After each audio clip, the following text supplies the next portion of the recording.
honoring our veterans. We'd like to thank those who have served our great country. And a note of thanks from Delmarva Life viewer Brian Heckscher. Thank you all for your service and sacrifice. We also thank your families, too. We wish you all a happy and safe return if you're overseas, and we thank those that are on our great land and keeping it safe. Yeah, it's the families who sacrifice as well. Yes. Well, at 98 years old, Jimmy Jenkins of Delmar is the very definition of a man who has served his country. He fought in World War II. He was sent to Korea. He was also in Vietnam. Delmarva Life's Brian Spira sat down with Mr. Jenkins to talk about some of his experiences, and I'm sure he has a lot. Brian? He certainly does, Lisa and Jimmy. You know, Mr. Jenkins was born in Hebron back in 1914. He has a very decorated military career in the U.S. Army. He retired as a lieutenant colonel. He says he was actually forced into it all by his father, but in the end, it all worked out.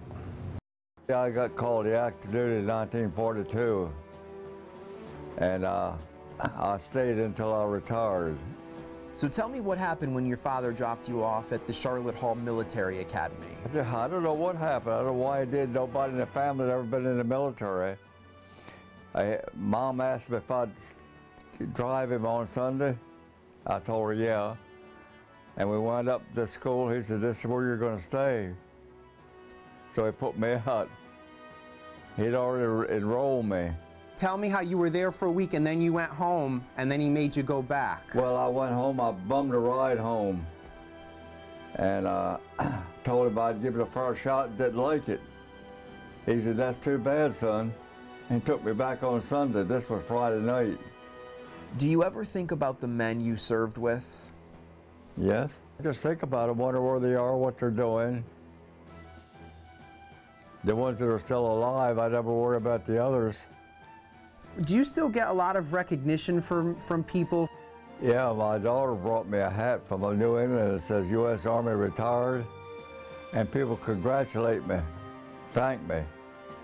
I guess it makes you feel pretty good, I guess. Were you ever afraid? Yeah. We got under an air attack, and it dropped flares, and I was in a Jeep, so I got out of the Jeep and got back with a 2.5-ton truck. About wheels are. I figured I'd have to hit the truck to get me, and I suddenly started sweating. I don't know why. I had no idea I was afraid, but I guess I was nervous or something. I don't know what caused it, but I could drop the sweat and hit the road in December. I could see it, and then suddenly it stopped.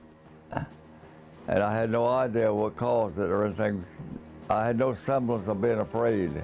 And you still have your uniform and you have your medals. Yeah. My ribbons, I would never wear them again, except when I die.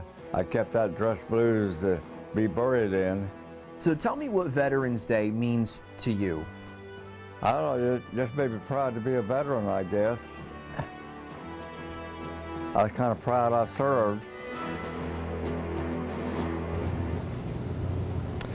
Now, Mr. Jenkins tells us that he served altogether 22.5 years in uniform and then another 26 years working as a civilian in the U.S. Army. And of course, he is just one of many people here in Delmarva and across the country who have an impressive story to tell. And again, a great big thank you to all of the men and women who have served or are currently serving our country. Jimmy and Lisa, back to you. Hear, hear. What a great story. Well, still to come on Delmarva Life. For 30 years, Vanna White has been America's sweetheart. I get to sit down with Vanna to find out how hard her job really is and what she says is the secret to winning Wheel of Fortune. But first, how about another handy how-to tip from Rachel Ray? What exactly is the mysterious force in the universe that separates our sock pairs and leaves us with these mismatched socks? Want a brilliant double-duty use for these if you live where it goes below freezing? Take that mismatched sock and use it on your windshield wiper blades to keep them from icing up. The car doesn't care if the socks match, and you won't be out there scraping all morning. Isn't that great?